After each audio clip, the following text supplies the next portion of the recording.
Inner Wealth module, we talked a little bit about an introduction to beauty, goodness, and truth, which is one of your inner assets, your inner values, your spiritual values. And I shared with you when I experienced beauty, goodness, and truth for the first time, how it was in a workshop 25 years ago. I remember the hotel exactly. It's the Crown Plaza near Los Angeles Airport, where we went, like about 1,000 people, and we went into this self-hypnosis meditation to experience the Big Bang, the first emergence of consciousness and light, in the universe. And obviously, I can't remember the exact details. It's been 25 years ago. Don't just take the facts and the story, just get the essence, the feeling out of that experience, because I was in a state of hypnosis. I was, it's like a dream, all what I could remember is the feelings out of this. But the way it was just, we went backward in a self-hypnosis mode, all the way back in history, until prior to the Big Bang, where the God and Goddess just blew up that big bubble, big ball of universe, and just exploded consciousness, light into it. And zillions and zillions of little sparks of light, of consciousness spread and populated that universe. And I remember the feeling was like being, it was a sense of like being popped out. I remember when my son Aslan was born in the tub, when poof, he came out, in the water. It was like opening a champagne bottle, with bubbles and so on. The feeling was just, wow, we just immersed as a little consciousness, as a little spark of light, yet not knowing who we are, still one with that energy of creation. And the only feeling I could remember that I was beauty, goodness, and truth, that I came from beauty, goodness, and truth. And I'm separating now. And it was there was excitement, there was exhilaration, that I'm separating, I'm just going to explore, to evolve, and knowing that one day I will get back home. Now, obviously, as we separate and go incarnation after incarnation, we forget, and it's only in moment of enchantment, and sometimes when the lights, when your soul calls you, when you hear the call, you know what's your destiny, and your destiny is going back home. You want to go back to where you came from. And the only memory you have is that was you want to go back to beauty, goodness, and truth. It's hard to understand what God is and what the Goddess is and all that stuff. But if you downstep that energy, what we can touch, what we can feel, is that sense of beauty, goodness, and truth. So, what is beauty? And a king, there's beautiful things, a beautiful object in the physical world, and surely they can trigger senses and feelings of inner beauty too. But what we're talking about here is the spiritual beauty, is the inner beauty, is the feeling of beauty more than the beauty outside of us. And there are so many definitions about beauty. There's so many people that talks about beauty. My favorite one is the one I've learned and explored and experienced, and I developed my own way of feeling and exploring beauty, and which is the one that I've learned from my friend Lazarus. He talks about beauty as being a resonance, as being an energy, that is made out alchemically from many, many components, And he mentioned the first two being joy and peace coming together simultaneously at the same time. It's not just peace and then joy. It's joy and peace. It's a resonance of joy, peace together. Here's joy, here's peace. They come together, they create a resonance called joy, peace. Usually, the joy and peace together, they do not happen in many places except in the state of joy and a state of ecstasy too. In a state of beauty, you feel that joy, which is a masculine energy, which is an active energy, and you feel the peace, which is a feminine, which is a passive energy. They happen at the same time. When you watch a most beautiful flower or a beautiful sunset, and you feel that sense of joy, and you feel that sense of peace, coming together at the same time. Now, peace is a feeling of, calm, quiet, it's an energy that I need to bring into my frequency because I don't have much of it. I'm all over the place. I'm fast. I need to bring in peace, inner peace, into my reality and my resonance. And I guess ways how you can bring peace as into my resonance. See, we don't have to do things always out. We just have to feel them. And as we feel them, the brain creates the feelings and the frequencies and the energy and the chemistry. And that's what the alchemy is, is working, this incubating all those energies together. So for me, for example, when I want to feel peace, I close my eyes and imagine myself. I'm in a safe place in nature with a waterfall, and I'm all alone. And I tell myself, not only through the visual, but I tell myself I am at peace. Everything's going to be all right. Everything's calm. You can even feel peace by going out in the garden, solitude, all alone, and just sit down and just meditate and look at the flower or the leaf. Just be at peace. Bring that sense of peace in you. And again, the important is to feel the peace. Is not to be in a peaceful place. Although that absolutely will help too. The same thing with joy. See, joy is not happiness. As we said earlier, joy is when you meet your preferences, okay? I prefer to be on my computer playing games. I prefer to sit down and play music. My wife Rowan prefers, what gives her joy is to go out in nature and walk in the forest. For me, that's not a preference. That doesn't give me joy. It might be nice, it might be a good exercise, but that doesn't bring me joy. Joy for me is to go to a rock concert, to listen to music really, really, really loud. That gives me joy. That's, triggered that energy in me. Everybody have their preferences, Some people just love to stay in bed for 2 days non-stop, just having sex. That's what they prefer. That's what gives them a joy. So for you to bring joy, look at your life and say, well, what are the things I prefer to do? What is my fun? Because that's what joy is the ability to have fun. Okay, what is fun for you? Okay, list them down. And do you do them? How often do you do them? So if you don't have a lot of joy in your life, start doing it and mark it. And there will be exercises, at the end of the module in the text or on the website, where you can start, going step by step and say, okay, once a week, I'm going to just review the fun I have and what kind of joy I bring into my resonance, and I'm going to start doing those things. If I don't do it because I'm so busy with this, and this, well, I'm going to take off this meeting and cancel this socializing here. I'm going to go have fun.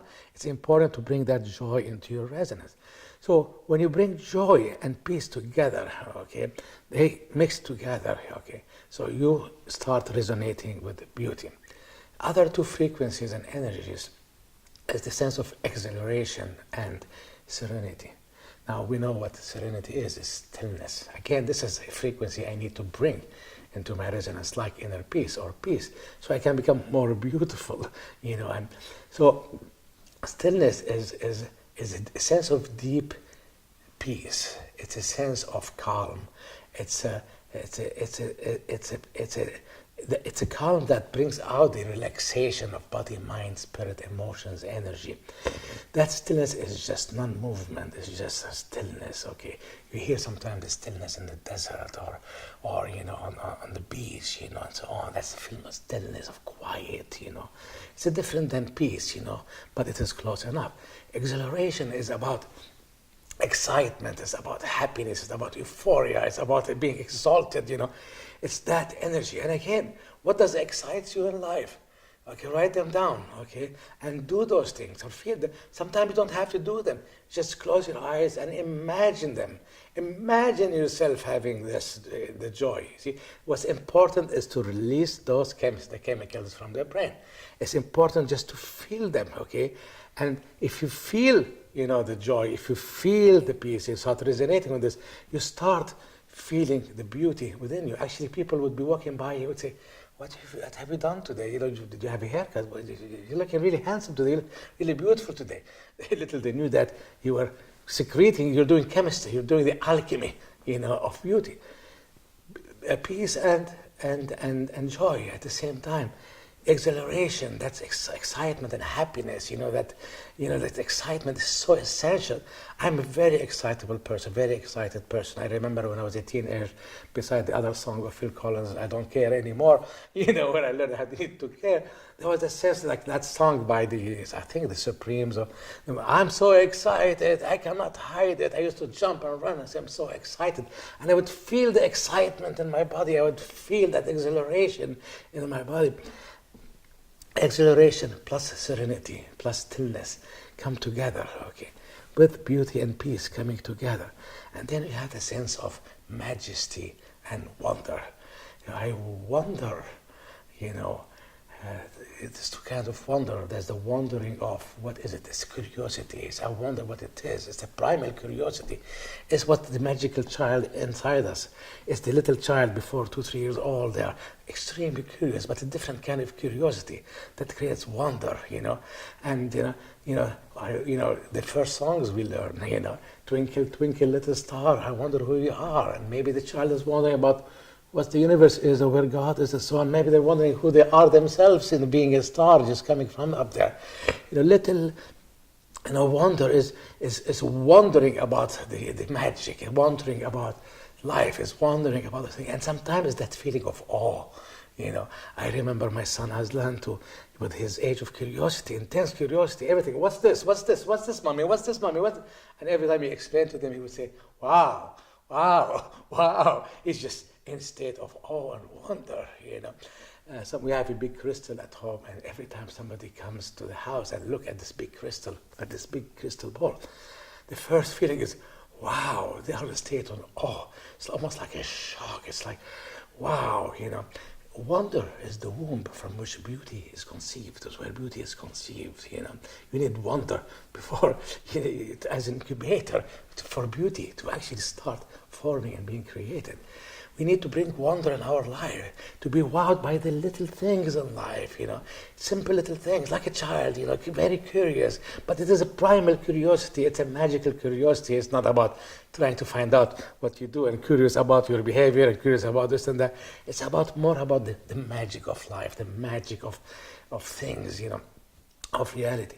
Now, that's wonder, okay? Again, you can bring wonder in your life. You don't have to go do wonderful things, but you can close your eyes and feel the wonder and feel, wow, imagine pictures. See your brain, whatever smart they think or where their smarts come from, it's really kind of dumb. They cannot tell if you're doing it out here or it's inside here. As long as they see the picture, they secrete those chemicals, So you just have to close your eyes and you feel the wonder and you feel wonderful things and your brain now is secreting wonder.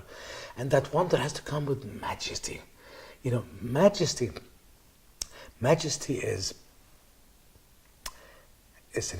the frequencies of greatness. It's the frequencies of magnificence. It's authority.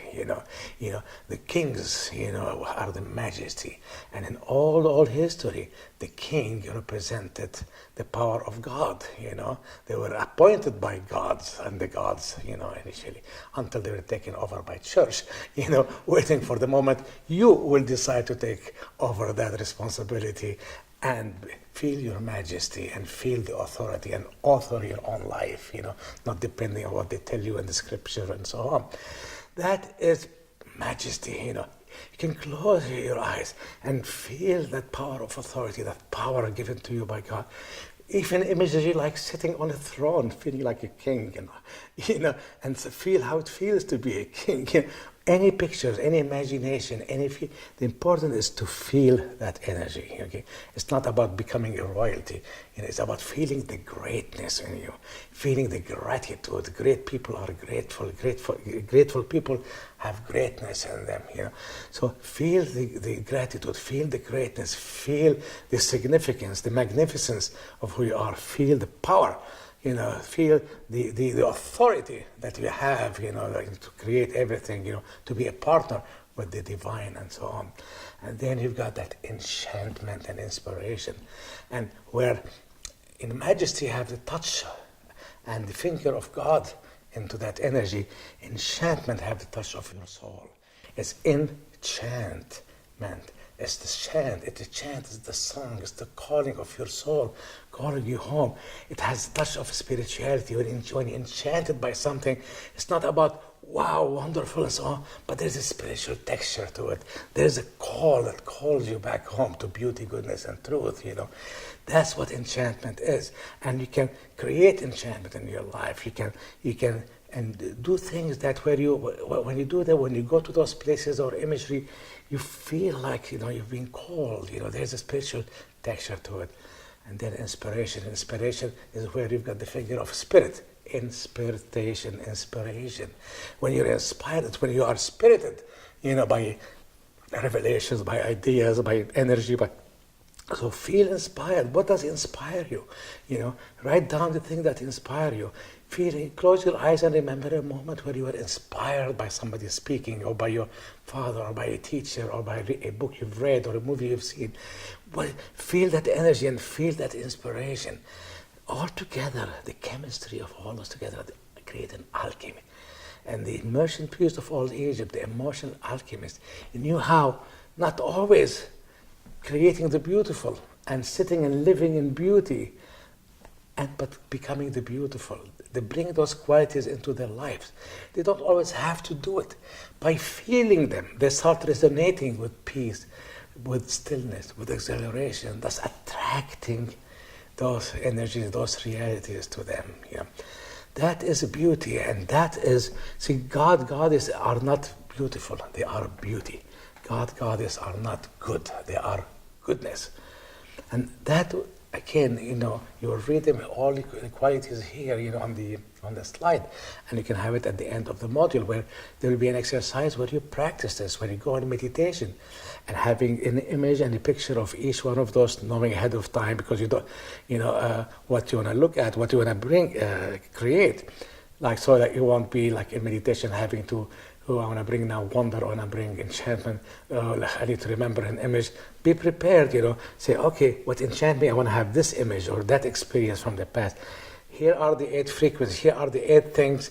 When I go into meditation, when I go to explore beauty, to feel beauty, okay, here's wonder, here is joy, here's peace. I remember a moment where I was at peace, completely at peace, sitting on the beach by myself at night, with the full moon and so on. Or when I was still, I could hear the stillness, of the waters and so on.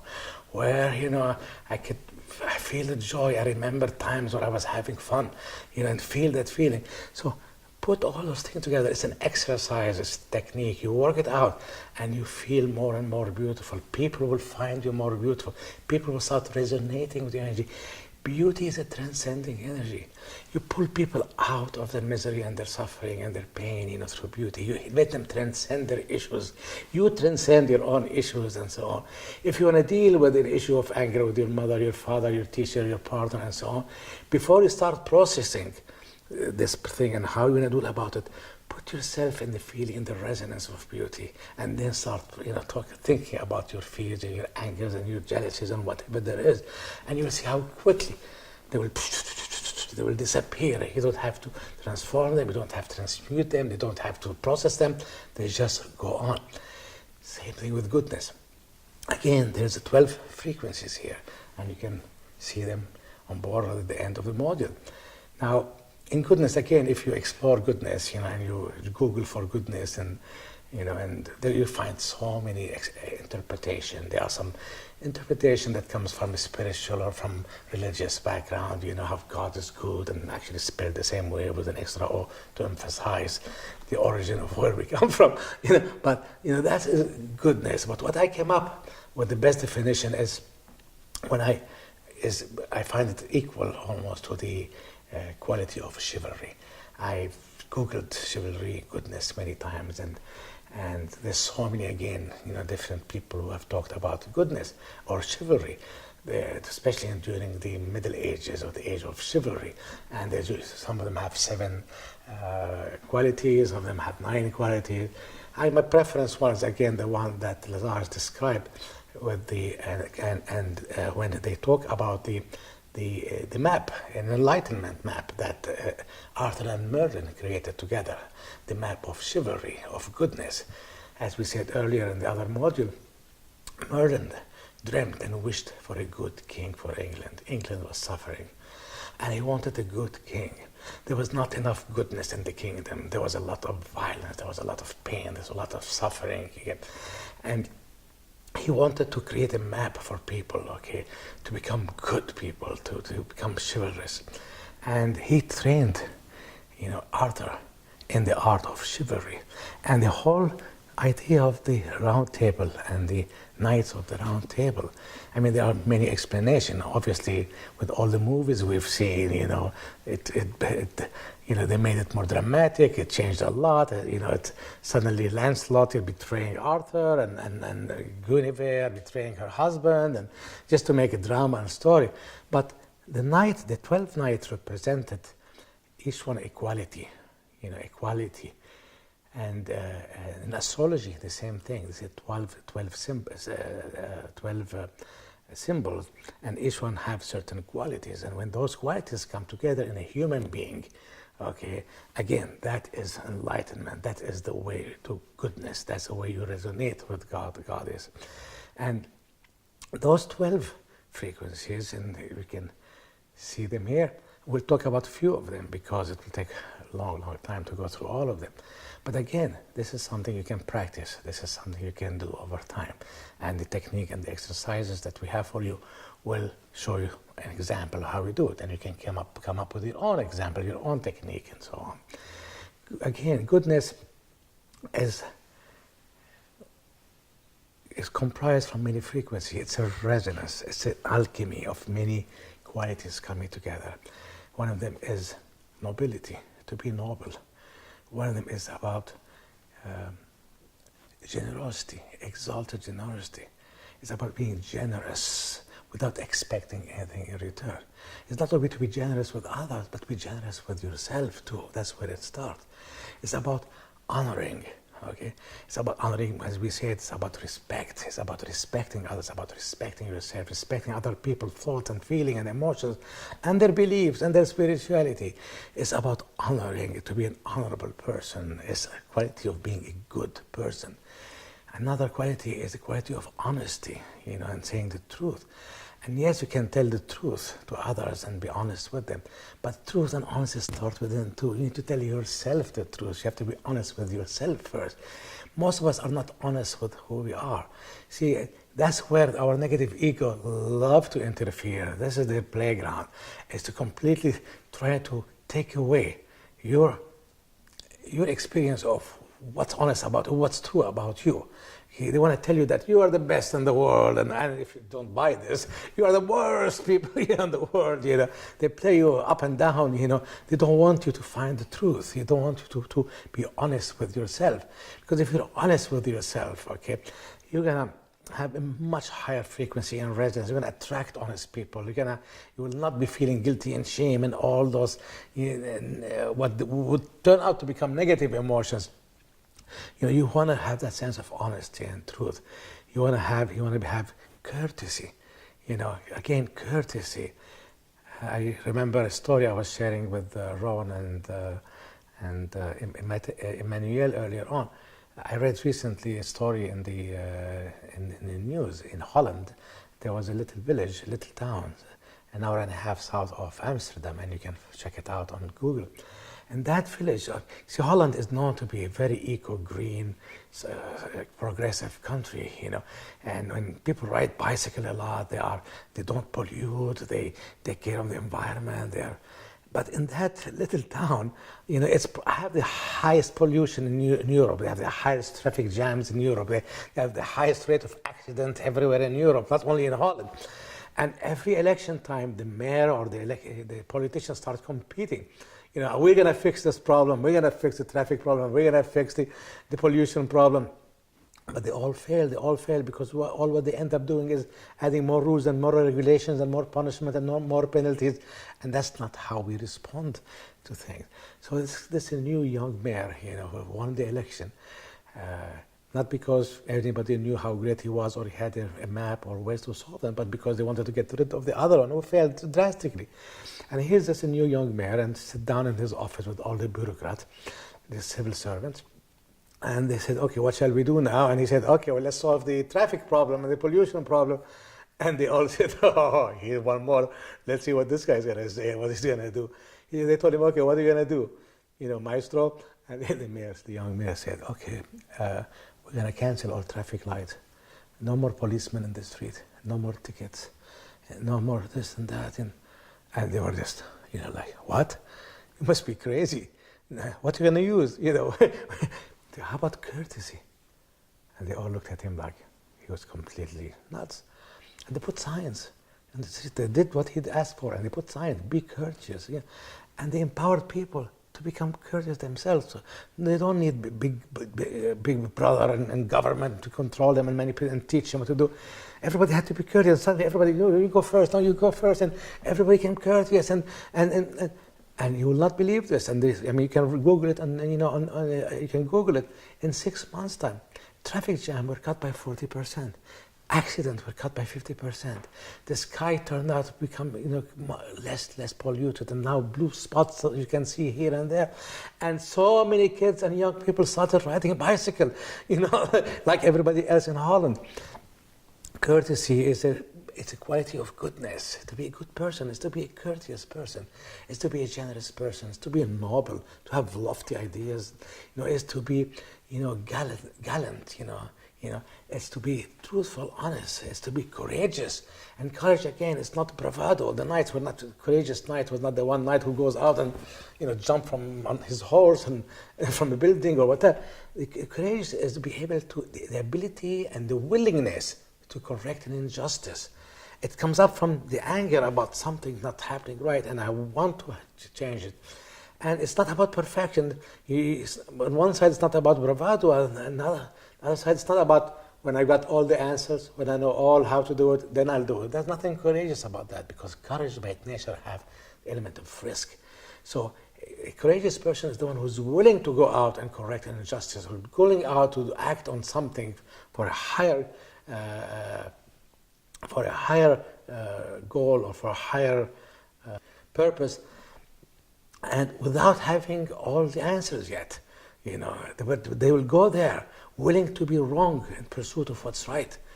That is courage. Okay, so as you can see here, there are 12. There's humility is another component. Is to being of service. Is another quality of goodness. When those 12 qualities come and you start cultivating those qualities, in your life, you become a good person. You start oozing with goodness. People will meet you, and leaving the meeting will say, what a good person, man. This guy is like humble, generous, of service, he's gallant, he's courteous, he's honest, wow, that's goodness, that's a good person. And again, you can spend your whole life becoming gooder and gooder and gooder and gooder, okay? And that's the purpose of resonating with beauty, goodness, and truth, and the dream of the merchant priest is that at the end of their lifetime, they want to become more and more beautiful. They want to create a beauty. They want to see the beauty in everyone and everything. And the same thing in goodness. They want to feel good. Notice, most people do not want to feel beautiful. This is a bit scary because it might be arrogant, But everybody wants to feel good, you want to feel that goodness, So you don't have to wait until you're good. See, there's goodness in everyone. From the criminal in jail, to the most important and wealthiest and loving people, they all have goodness. They're all made out of beauty, goodness, and truth, which is another term for wisdom. So you can, again, here, every day in your meditation, like you conjure beauty, to feel beautiful, to start attracting in your to be in that resonance of beauty, to transcend things, to feel and touch, to resonate with beauty, with God and Goddess. That's how you create that partnership, that relationship, with the divine. Is to close your eyes and feel your honesty, feel your courage. Imagine a moment and times where you had that courage and you acted as such. You went there and tried to act and change and correct things, willing to be wrong in the pursuit of right, not having yet all the answers. And yes, when a time where you were humble, and where humility was obvious, and when you were generous, and now feel that. Just take a minute. That's why emotional fitness is important. It's about practicing emotional literacy. It's important to feel and feel and feel, and you need to feel with intensity. It's not like I'm feeling, I'm feeling courageous. Okay, now next, no. Take a minute But that's what's important, to have an imagery, an instant in memory to trigger that, to feel that. If in time you won't need to do that, they will come instantly. But in the beginning, it might be an effort. You might have to, take some notes and so on. But you can close your eyes and you can feel generosity. And maybe it's not yours, you can have somebody else who's been generous with you. And feel how they felt. So you can feel other people's feelings. So it doesn't have to be you. You don't have to do action. It's important is to create that chemistry. That's the alchemy. It's creating an alchemy is putting all those frequencies, all those energies together and incubate them, doing the magic, brewing the magic. That is how you create goodness. Beauty, goodness, something you learn, you practice, you resonate with by feeling it more and more and more. And comes truth. And now, as you know, almost in all religions that I know about, and in all culture, even atheists will agree that beauty, goodness, and truth are one of the highest virtues. Nobody will argue about being beauty, goodness, and truth being the highest quality. All religions talk about that, all mystics, all gurus, everybody. So, what's truth? Okay, well, this is beauty and this is goodness. So it's beyond just beautiful things, beyond being good and behaving according to the norm. That's what's good, Well, what's truth? Again, if you go and Google truth, you will find philosophers over history been going back and forth, is debating over hundreds of years, is truth relative or is it subjective or is it obsolete or is it objective? And they dissertation after dissertation. But we're not talking here about truth like physical truth, We're talking about spiritual truth. That's what truth is we're talking about here. It's resonating with the highest truth. And there are many higher truths. One of them is like, although we are many, but we are one. Well, here's the truth. Well, what does that mean? Okay. And you create your own reality. Okay, that's one of the highest truths, okay? You're not a victim, You are a partner with God. God is all that is, You create your own reality 100%. No asterisks, no comma, no buts, no ifs, You are there, no consensus reality. You create your reality 100%. So what is truth? Is knowledge.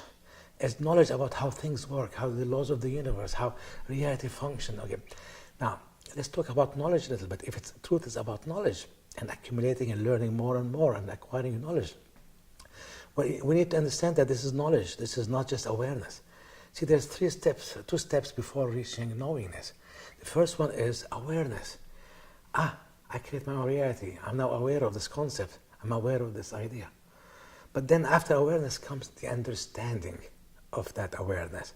That's when I practice. When I practice it, and I try to create my reality, I do it, I do the technique, I do the exercises. Wow, now I understand it. I understand what creating reality is. But knowingness is now not only awareness and understanding, but it's living that understanding. When you live that truth, now you really know it. So it's important to immerse yourself in, take every 6 months one truth you hear about, and we'll mention a few of them, but you can discover a lot more. And in so many spiritual books, in so many mystical books, and take one truth and start from the awareness, and try to understand it, practice it, make it work, and do it over and over until you really start living it. Now you know it. Now this is knowingness, and knowingness again is not absolute. It's not about perfection. Knowingness is more like faith.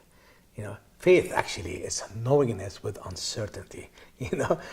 There's always, maybe not, but it is a knowledge. It's knowledge, it's spiritual knowledge.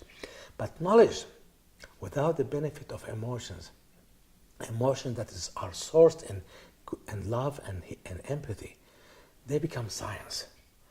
With the knowledge about how electricity works and how the electromagnetic of our universe and the four, as they call them, the four forces that create the universe, you can create an atom bomb, But if that knowing and that knowledge and that knowingness is sourced in emotions, and that's why it's important to be emotionally literate and emotionally fit, is when you have the benefit of emotions with that knowledge. especially not any emotion, emotions that are sourced in goodness, emotions that are sourced in love and in empathy, then that knowledge become wisdom, not just science, So this is beauty, goodness, and truth. They're not just three words that we've been throwing out for centuries and millenniums, okay? Beauty, goodness, and truth. Ah, nice. Oh, that's beautiful. Oh, yeah, I resonate with that. No, you don't resonate with that until you start acting on them, until you start feeling them more than seeing them. It might take you 10 and 20 and 30 years to become really beautiful constantly, is to become good, really good, oozing with goodness, and really understand all the truths and becoming wise, and so on. But the steps of getting there are the qualities of being there. So by doing it every day, activating beauty, being in the presence of beauty, creating beauty, becoming more beautiful, sitting with beautiful people, feeling the goodness, and by doing all of that, okay, just feeling every day, feel it, feel it, feel it, and very quickly you'll get on that path of resonating with beauty, goodness, and truth. Now, in the hero's journey, which is in the book, which is more like the sacred journey of the highest, even in Maslow's hierarchy of need, reaching aesthetic beauty, goodness, and truth as the highest needs of human beings. What is the highest need? What is spirituality and ecstasy? What is the highest need? It's enlightenment. And one of the qualities of enlightenment is the feeling of bliss and ecstasy. That's what Goddess are feeling. This is what we can still, as a human, imagine, that this is that feeling of being enlightened, of feeling the beauty, goodness, and truth, because here is beauty as a resonance.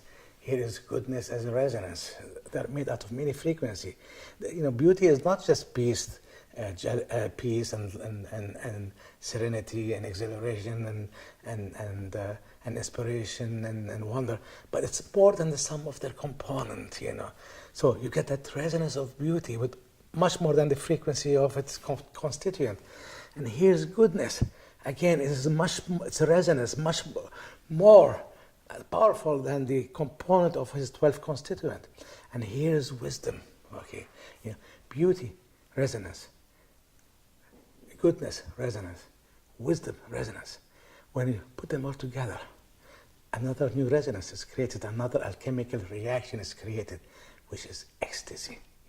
This is one of the emotions, one of the qualities, one of the resonances that accompany the enlightened state. No, you will not feel ecstasy right away. You will not be in a continuous state of ecstasy. But as you practice beauty, goodness, and truth, you realize from time to time, moments and minutes here and there, and maybe once a month, maybe once, you feel that euphoria. You feel, because that's what ecstasy is. It has beauty, goodness, and truth, but it has a sense of euphoria. It has this sense of seeing the light around everything and feeling completely loved and filled with love and fully loving. It's all of those beautiful qualities. So you start, as you resonate with beauty, goodness, and truth, you start getting glimpses. You start feeling bits and pieces of ecstasy here and there and every day, until at time it becomes almost a constant state, being in a state of bliss, being in a state of ecstasy, resonating beauty, goodness, and truth. Now you are resonating with the divine. Now you're resonating with the pulse of all things, and that is what's so important about beauty, goodness, and truth. It's not words to be thrown out there. It's things to learn, to understand, to know, to practice, to put into action, but mostly to feel. Daily feel beauty, goodness, and truth. Feel those feelings. It takes 5 minutes for each. Ideally 15 minutes, 5 minutes each. So you get 15 minutes. But come out, you start your day resonating with that. And if you resonate with that, emotions being electromagnetic energy, resonance being magnetic, will attract to you the beauty, the goodness, and truth, Because, see, reality is subjective. There's no real consensus reality. It's only when realities intersect together between us out of choice and they become, a consensus reality. But my reality is subjective as mine. And I can reach a stage where everything, all the movie in my reality, everything that happens is imbued, is resonating, it's just perfumed by beauty, goodness, and truth.